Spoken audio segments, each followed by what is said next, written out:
Hey again everyone, welcome back again di Market Update. Guys, today kita mau update untuk kondisi terkini daripada market crypto secara keseluruhan ya.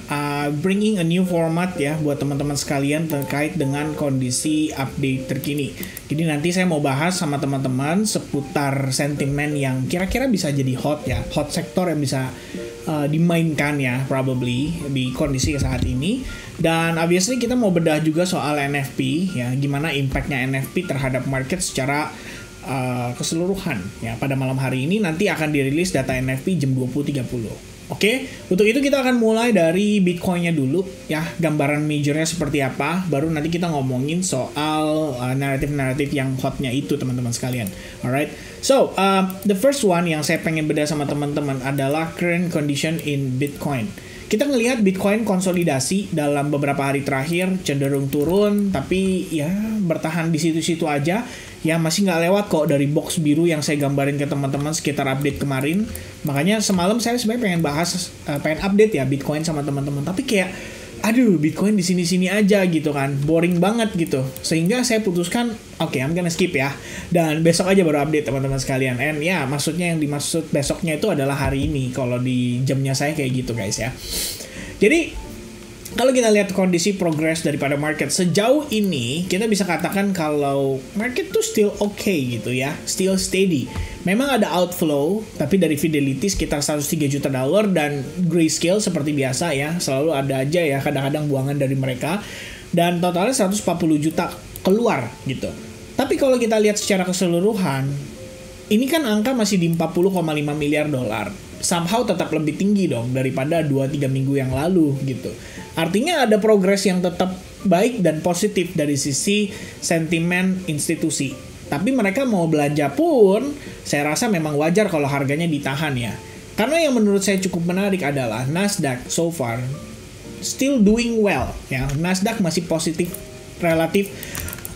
Bahkan mau mengejar ATH baru lagi per sekarang ya. Kalau kita lihat US 100 alias ya S&P, US 500 ya, S&P so far juga masih bagus gitu. Kita sustain banget kok di atas exponential moving average 21. Jadi saya beranggapan bahwa market itu technically still doing okay. Hanya saja saat ini karena sentimen ketidakpastian dari tarif dagang, kemudian karena kekhawatiran akibat DeepSeek minggu lalu, tampaknya ke Bitcoin itu efeknya masih lambat. Ya, tapi fun fact-nya guys, saya pernah ada satu pembahasan sama teman-teman ya entah di YouTube, entah di live streaming gitu, bahwa sebetulnya kondisi market itu kalau untuk si Bitcoin secara keseluruhan itu memang lagging kok. Jadi S&P 500, Nasdaq itu cenderung jalan duluan, tapi Bitcoin sekalinya jalan itu nyusulin mereka lebih signifikan dan lebih cepat. Ya, itu nanti saya bedah sama teman-teman sekalian ya. Saya tunjukin di chartnya ya, atau probably sekarang aja deh ya. Nanti saya malah jadi lupa guys ya. So if you take a look here and kita keluarin Bitcoin USD new price scale, kalian bisa cek teman-teman sekalian ya. Kalian perhatiin deh, waktu Nasdaq naik ya di periode Maret hingga September 2024, technically kan kita bisa lihat ya Bitcoinnya hanya konsolidasi. Tapi secara kondisi ini Nasdaq itu naik sustain banget. Ya ada fase di mana Bitcoin konsolidasi di periode 2023 and guess what? Nasdaq still positif pada saat itu. Ya, itu summer holiday, Nasdaq masih positif, S&P 500 juga masih positif ya, tetap creating higher high, higher low, higher high, higher low. Meanwhile Bitcoinnya enggak. Bitcoinnya steady, konsolidasi. Di sini juga sama, konsolidasi. Kalau kita lihat teman-teman, bedanya adalah Nasdaq itu tetap dalam keadaan positif. Ya, tidak terlihat di mana dia mengalami fase konsolidasi yang panjang seperti Bitcoin yang sempat menciptakan bahkan konsisten lower high and lower low ya pada satu periode tertentu. Kalau Nasdaq enggak, walaupun dia turun, ini tetap berakhir jadi higher low. Interestingnya seperti itu. Dan kalau misalkan teman-teman sekalian, Anda berharap ya, bahwa ya saya juga berharap, teman-teman juga pasti berharap, siapapun holders Bitcoin, Ethereum, altcoins, pasti berharap harganya naik, nggak mungkin nggak. Karena Anda hold, karena itu kan ekspektasinya. Ya saya pikir kita akan appropriate kalau ngelihat Nasdaq ataupun S&P 500 rally duluan. Oke. Nanti liquidity diserap ke sana dan technically market mungkin akan cenderung lagging ya. Lantas apa aja nih Vin yang menjadi sign kalau market itu masih bisa nunjukin kondisi yang relatively bullish? One of the reason yang saya pengen tunjukin ke teman-teman, bukan one of the reason ya. Ya bener sih, salah satu alasan yang kita bisa tunjukkan ke teman-teman adalah RRP guys. Jadi reverse repo atau treasury securities yang dijual oleh the Federal Reserve so far nunjukin kalau angka secara trennya saat ini itu cenderung turun ya. Teman-teman bisa cek di sini. Kamu bisa lihat di sini ya. Ini trendingnya turun teman-teman tuh. Oke. Nah, mungkin ini sebenarnya harusnya kita cuma pakai chart Bitcoin sama RRP ya supaya lebih enak gitu. Tapi ya technically kita juga harus lihat kan bagaimana situasi yang saat ini ditunjukkan oleh si reverse repo ini dan dampaknya terhadap market. Well, kalau kita cek teman-teman ya, apa yang terjadi pada era periode 2022, market itu mengalami crash the moment RRP itu lebih tinggi. Ya, terus naik sampai puncaknya itu ada di 2,5 triliun dollars. Dan kemudian setelah start reverse di situ dan mulai ada tren penurunan, di situ pun kita juga baru bisa melihat market pelan-pelan recovery, baik itu terhadap Nasdaq maupun terhadap Bitcoin. Oke Vin, tapi gue nggak peduli nih dengan Bitcoin ataupun Nasdaq ya, nggak bisa gitu teman-teman. Biar gimana pun ini majornya kok di sana gitu kan. Kita bilang ibaratnya yang jadi kiblatnya ya adalah si Bitcoin itu beserta dengan US equity sebagai satu patokan. Kenapa saya ambil US equity teman-teman? Karena tidak bisa dipungkiri, seandainya US equity memasuki fase bear marketnya, tetap akan berlangsung dan memberikan dampak terhadap Bitcoin. Ya kan? Dan oleh karena itu, penting bagi kita mengetahui perkembangan daripada non-farm payroll, unemployment rate, GDP, CPI, dan juga kebijakan yang diambil oleh the Federal Reserve itu sendiri. Apakah akan mempengaruhi market secara keseluruhan? Kalau kita bedah datanya, sebenarnya mungkin itu akan jadi satu video terpisah teman-teman. Tapi kalau untuk saat ini, kita fokuslah terhadap data yang akan dirilis nanti malam. Intinya, non-farm payroll, Vin. Apa tuh yang bisa dilihat? Kalau angka non-farm payroll relatively positif, relatively tidak terlalu di luar ekspektasi gitu ya. Dalam tanda kutip ekspektasi yang saat ini dibangun ya oleh para pelaku pasar dan institution juga. Goldman ngasih data teman-teman, bukan ngasih data lah, ngasih proyeksi. Kalau dia merasa bahwa nanti malam akan naik 190.000 new jobs. Artinya di compare dengan data yang dirilis pada bulan Desember itu masih ada penurunan, tapi tetap lebih tinggi daripada konsensus yang diambil oleh BLS. BLS itu adalah Bureau Labor Statistics, data statistik yang memang khusus untuk menghitung ya komponen-komponen data-data ekonomi seperti non-farm payroll, unemployment rate, dan lain-lain gitu. Kalau angkanya 190.000, technically masih oke lah ya. Market itu baru tidak oke kalau data penganggurannya meningkat, artinya unemployment rate-nya naik dan data penambahan tenaga kerjanya itu cenderung parah. Seperti contohnya terjadi pada November tanggal 1 rilis data buat bulan Oktober itu angkanya 12.000. Ya, di saat yang sama, walaupun ya angkanya naiknya cuma 12.000, tapi angka pengangguran 4,1%. Anda bisa lihat ya, ketika angkanya ditahan positif, apa yang terjadi pada Bitcoin? Bitcoin technically setiap kali labor market keluar ya, teman-teman. So far masih oke. Ya, the only surprise atau kejutan yang kita dapatkan itu adalah di Agustus tanggal 2. Ketika angkanya melejit dari 4,1 ekspektasinya jadi 4,3%. Di situ baru Bitcoin having a crash beberapa saat setelahnya. Jadi kalau kamu cek tanggal 2 Agustus, itu momen dimana kita ngelihat market akhirnya memasuki tahap crashnya di awal hari Senin, awal minggu. Tapi semenjak itu kita udah nggak ngelihat lagi tuh ada kejutan, malah relatif positif. 4,3% turun ke 4,2%, 4,2% turun ke 4,1%, 4,1, 4,2, 4,1, dan malam ini 4,1 forecast di 4,1%. Kalau angkanya sama, Anda bisa lihat trennya semenjak terakhir Agustus, so far tren kita bullish. Dan every time data labor market keluar, itu kecenderungan relatively positif. Ya, sekaligus jadi sign for bottom tuh daripada Bitcoin pada saat itu. Ya, September begitu, Oktober begitu, November, Vin, ini kan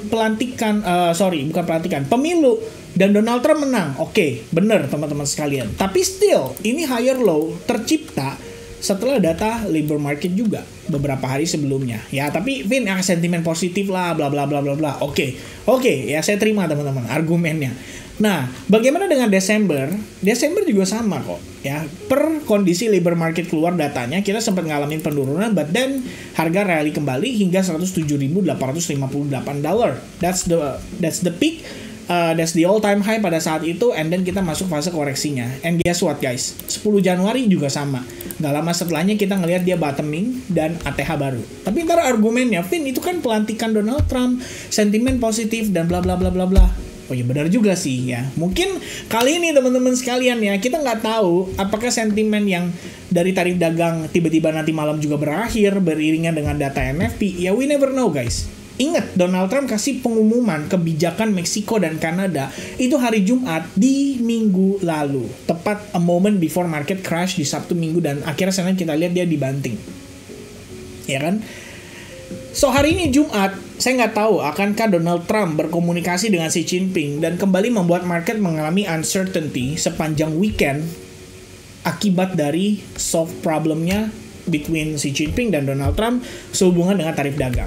Maybe teman-teman, we never know. Tapi ya at least highlightnya pada malam hari ini adalah NFP dan unemployment rate. Ini data yang harus kita perhatikan karena benchmark kita tetap sama, yaitu Nasdaq.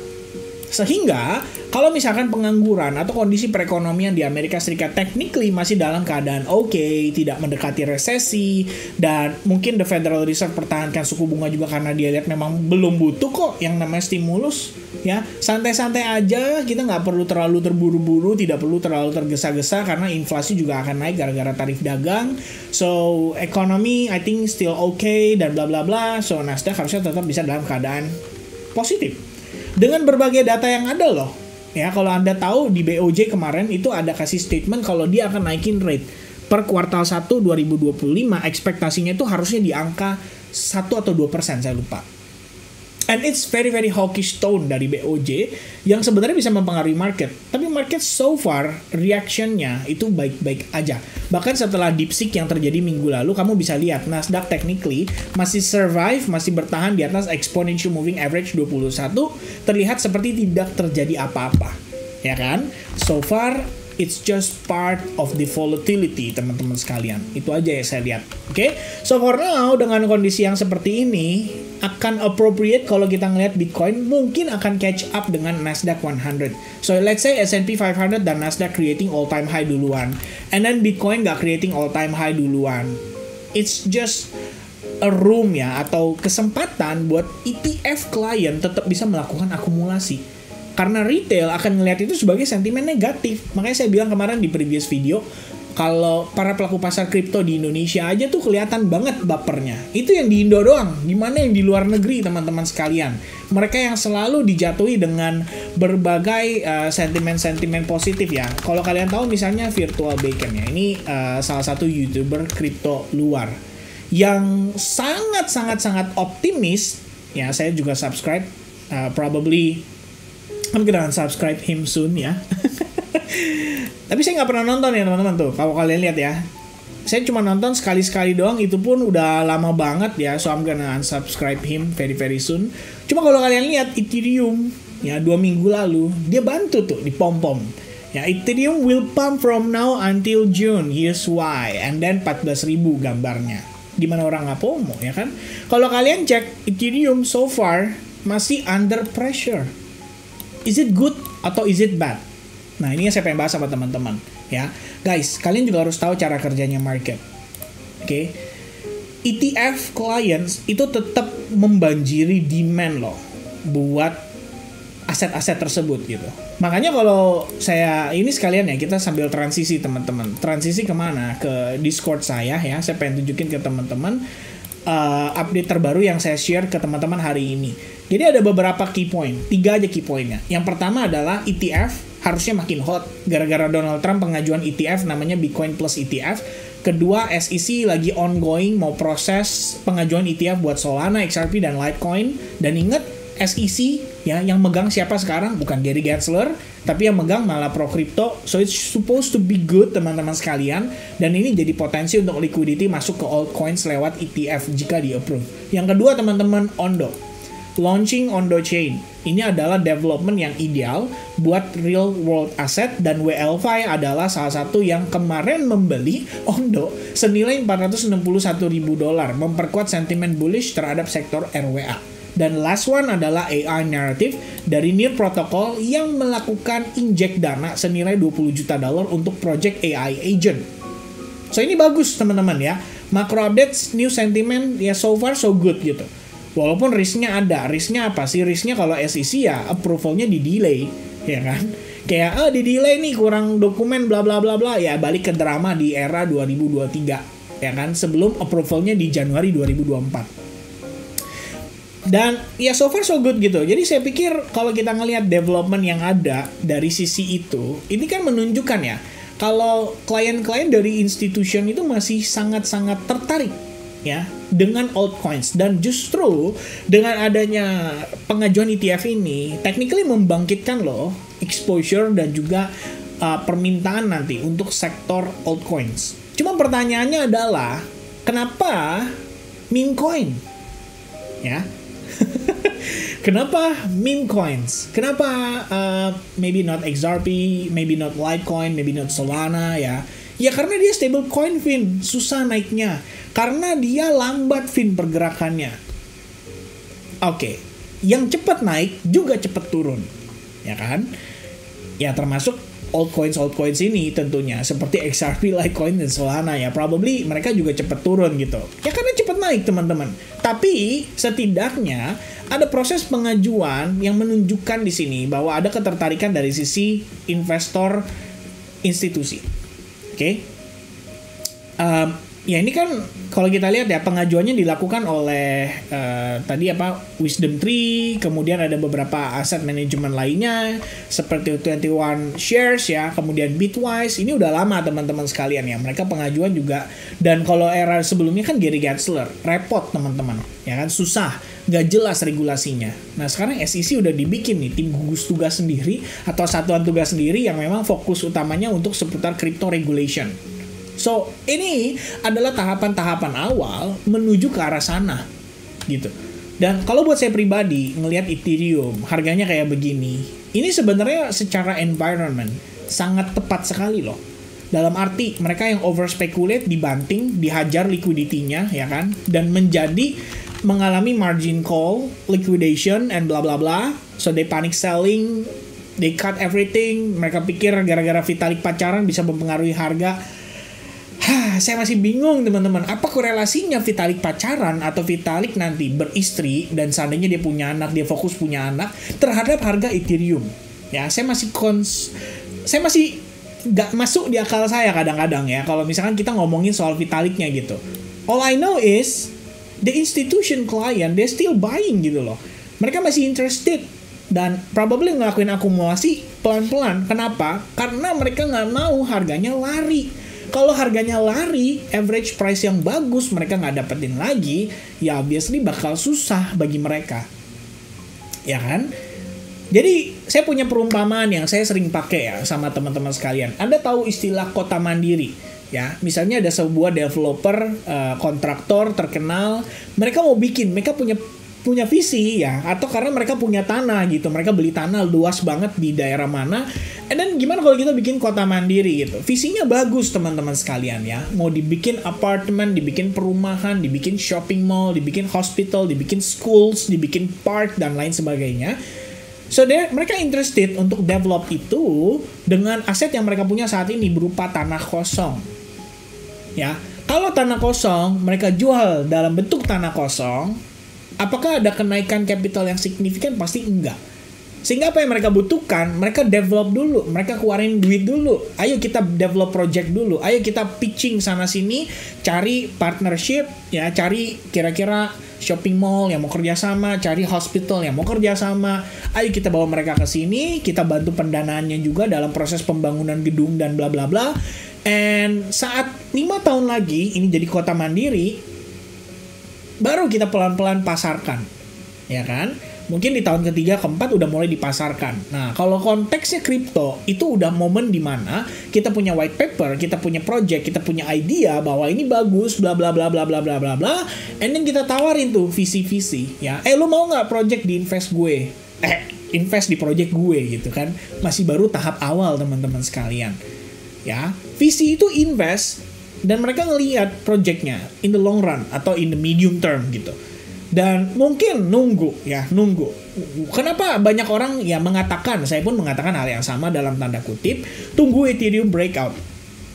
Now, altcoins baru bisa ada rally di situ. Kenapa tuh teman-teman sekalian? Karena ketika Ethereum sebagai top market cap kedua untuk kripto mengalami rally yang sangat impulsif, Anda coba pikir ya, bayangan orang-orang tuh apa?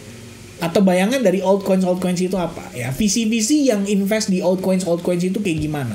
Kalau saya berpikir, bro, kita nggak boleh telat nih. Ayo kita goreng, mumpung momentumnya ada dan saat market rally mencapai satu titik puncak. Oke, let's dump everything. Itu cukup, teman-teman. Ya, para pelaku pasar kripto itu nggak suka dengan slowly bleeding. Kalau misalnya kita ngeliat kayak kondisi kayak begini, ya, slowly bleeding into massive crash, ini menarik teman-teman. Kenapa menarik? Karena liquidation itu memberikan liquidity kepada pasar, dan di saat yang sama, kepada para whales. Selain daripada itu, setelah terjadinya massive liquidation itu, biasanya retail investor, retailers crypto, itu akan losing trust. Nah, losing trust sehingga mereka akan nyedam kripto mereka akan buang kripto mereka dalam keadaan harga yang relatif murah. Nah, itu yang bisa bikin tekanan jual berlanjut.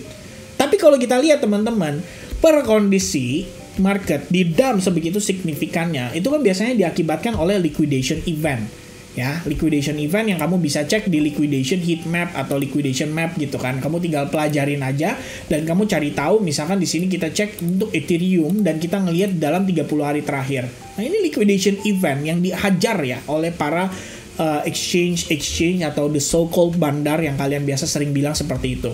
Dan di momen itu terjadi, extra selling pressure-nya kapan? Ya setelahnya gitu loh. Ya kan, orang itu panic selling di saat yang sama ketika massive liquidation event terjadi, plus efek follow up-nya beberapa hari setelah massive liquidation event itu. Nggak jauh beda kok dengan era 5 Agustus 2024. Ya, massive liquidation event 3 hari 4 hari berturut-turut dibanting parah, and then market consolidate before finally dia shift back to up. Dan kalau kalian cek, apakah lebih tinggi dari sebelum massive liquidation event-nya? Iya, lebih tinggi teman-teman sekalian. Walaupun technically apa yang terjadi pada Ethereum saat ini lebih rendah daripada yang terjadi pada 5 Agustus 2024. Ya kan? Tapi ini adalah proses yang dibutuhkan, dan faktanya adalah tidak ada dump dari sisi ETF menunjukkan kalau tesis yang mereka punya dari aset-aset manajemen ini kelihatannya masih relatif positif gitu. Jadi mereka nggak terlalu khawatir akan kondisi yang terjadi. Mungkin mereka ngelihat the bigger pictures-nya. Mungkin mereka ngelihat kalau Vitalik akhirnya menikah, marketnya bisa rally. Nggak tahu ya teman-teman sekalian ya. Apakah itu yang jadi kuncinya ya? Saya juga nggak mengerti. Apa korelasinya antara Vitalik dengan kondisi marketnya? Ya ini sama aja kayak Cardano. Ya, Charles Hoskinson ngejar UFO ke Kutub Utara, and then dia ditunjuk jadi penasehat kripto dari era Donald Trump. Ya, I don't know guys ya. Berarti ya secara keseluruhan cara kerja market whales terutama nggak seperti itu. So mereka manfaatkan ya kondisi saat ini dan mereka ngelihat proyeksinya gitu. Di saat para retail itu lebih bermain mengandalkan emotion mereka tanpa adanya data, tanpa adanya riset, tanpa adanya ya kita bisa bilang tanpa mereka ngebaca kondisi makro, ya pokoknya mereka cuman beli taunya harusnya naik gitu. That's why meme coins itu marketnya gampang, karena itu sangat cocok dengan kriteria yang dicari para retail. Bahwa saya beli hari ini, saya mau sore nanti udah 3x. Kalau saya beli sekarang, saya mau besok atau lusa paling lambat itu udah bisa beli rumah dan beli motor sport gitu loh. Nah ini yang jadi concern terbesar sejauh ini, dan ini juga yang sebenarnya menghambat liquidity daripada altcoins yang punya real use case, jadi tidak bermanfaat, jadi tidak dapat exposure gitu. Saya pikir ini adalah hal yang tergantung teman-teman ya, lihatnya dari sisi opportunity atau kalian lihat dari sisi ya sekedar hanya untuk spekulasi gitu. Ya, itu saya pikir sih sementara untuk yang saya perhatiin teman-teman sekalian ya. But for now kalau kita lihat dengan Near Protocol memberikan announcement ini, by the way di website officialnya Near ya, dan dia menjelaskan kalau dia menambahkan $20 juta liquid fund will be deployed on chain over the next few months into agent tokens powering novel decentralized AI use case. Ya, saya juga baru tahu kalau Near Protocol sekarang juga fokusnya malah ke AI itu ya. The intersection of AI x Web3 is near. Interesting ya. Near AI R&D. Nah, kalian pelajarin tuh ya. Interesting teman-teman sekalian. And then yang tadi saya bilang SEC udah siap untuk pengajuan untuk memproses pengajuan XRP, Litecoin dan Solana ETF applications, which is di sini nunjukin kalau masih ada ketertarikan dari sisi para investor dari asset management ya. Jadi ada potential exposure masuk kembali. Dan terakhir adalah ya Ondo. Berarti real world asset dari segi naratif masih bisa dimainkan teman-teman sekalian, dan saya pikir worth ya untuk teman-teman masukin ke dalam watchlist, minimal untuk kalian liatin aja. Kalau kalian nggak beli nggak apa-apa ya, diliatin aja. Dan emang jangan beli juga ya, nanti beli gara-gara saya bilang begini, ntar kalau turun saya dimaki-maki, diomelin ya, pusing saya ya. Saya lagi yang jadi bulan-bulanan warga kan. Kayak misalkan ketika kalian beli apa tuh ya nama altcoins ya yang huruf depannya M ya kan, terus akhirnya nyarinya ke saya gara-gara belinya di tempat lain atau gara-gara orang lain, terus bercanda teman-teman ya, jangan diambil hati ya. Jangan baper teman-teman. Oke, so for now itu secara data yang saya punya saat ini. So I think ya teman-teman, balik lagi ke Bitcoin dengan kondisinya saat ini, dan technically di time frame daily kita di atas 62%, itu sebenarnya nunjukin loh kalau ini ada potensi untuk jadi higher low. Dengan tekanan jual yang terjadi hari Senin lalu di mana terjadi massive liquidation, tapi kita bisa sustain di atas area ini, itu sebenarnya nunjukin masih ada enough demand lah buat pertahankan Bitcoin tidak crash lebih jauh. Walaupun demikian ya, tidak menjamin juga kalau market tidak akan melalui proses yang menyakitkan gitu. Kita harus tahu kalau whales itu kapan ya mereka mendapatkan likuiditas besar, ya hanya ketika market itu mengalami sebuah momen kapitulasi, atau kita biasa bilang dengan istilah flush out. Ya, di momen itu terjadi, mereka bakal dapetin enough liquidity untuk mereka bisa belanjakan dengan jumlah yang banyak. So I think dari sisi pergerakan market secara keseluruhan, sentimen, fundamental sudah saya sampaikan dengan properly. Teman-teman, saya tidak memberikan projection daripada potential harga dan bla bla bla karena it will be depending on non-farm payroll dan unemployment rate nanti malam. Kita lihat juga gimana efek dari datanya. Ekspektasi saya sementara adalah selama market masih dalam keadaan yang relatively okay dari sisi makro, ya harapannya adalah kita bisa lihat rally itu bisa berlangsung gitu. At least di 2025 ini mungkin kalau kita mengharapkan sekali lagi rally untuk kalian bisa terbebas dari nyangkutan-nyangkutan altcoins kalian juga. Menurut saya itu adalah hal yang sangat realistis ya, atau wajar lah kalau kita bilang teman-teman. Karena whales nggak bisa exit di momen ini. Pertama, harga terlalu murah.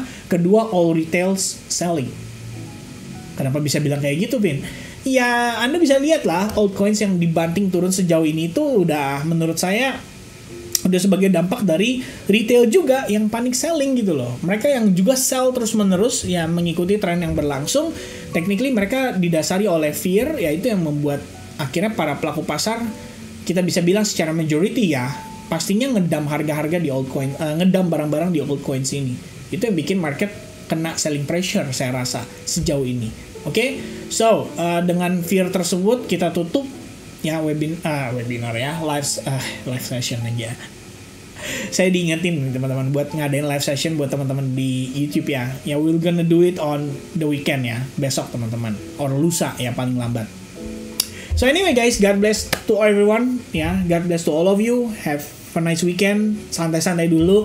Semoga NFT malam hari ini bagus resultnya, jadi market nggak perlu harus ada bandingan lebih lanjut, dan ya semoga teman-teman sehat selalu dan banyak rezekinya. Amin ya teman-teman sekalian. God bless, cheers, bye bye guys.